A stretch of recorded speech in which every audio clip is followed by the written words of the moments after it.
ఇవాళ నా first day Gandhi భవన్లో చాలా సంతోషంగా ఉంది.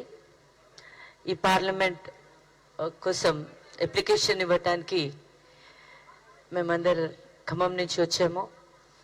ఇంకా మొట్టమొదట మన తెలంగాణలో ఉన్న మన రాష్ట్ర నాయకులందరూ, మన సీఎం గారు, మన డిప్యూటీ సీఎం గారు వాళ్ళందరూ కోరుకున్నారు సోనియా గాంధీ గారికి లేకపోతే ప్రియాంక గాంధీ గారు మా ఖమ్మం జిల్లా నుంచి వాళ్ళు పోటీ చేయాలని. మా అందరి కోరిక కూడా అదే ఉంది.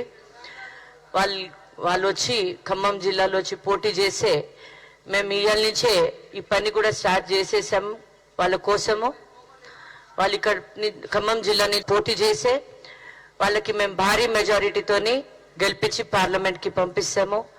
మా ఉద్దేశం ఒకటే ఉంది, అక్కడ రాహుల్ గాంధీ గారికి ప్రధానమంత్రి చేయాలని.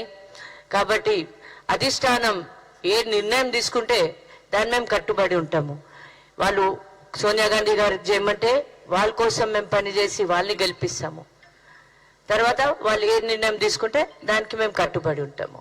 అంటే నాకైతే ముందు ఇష్టం లేకుండే, కానీ ప్రజలు, నా ఖమ్మం ప్రజలు దాదాపు 15-20 సంవత్సరాలు నేను వాళ్ళతో పాటు ఉన్నాను, ఒక ఫ్యామిలీ లాగా ఉన్నాము. కాబట్టి మీరు ఖచ్చితంగా చేయాలి కోరుకున్నారు. ఇద్దరు కలిసి చేస్తే ప్రజలకి మేము అందుబాటులో ఉంటాము. అట్ ద సేమ్ టైం వాళ్ళకి మేము ఇంకా ఎక్కువ పని చేయడానికి మాకు అవకాశం ఉంటుంది.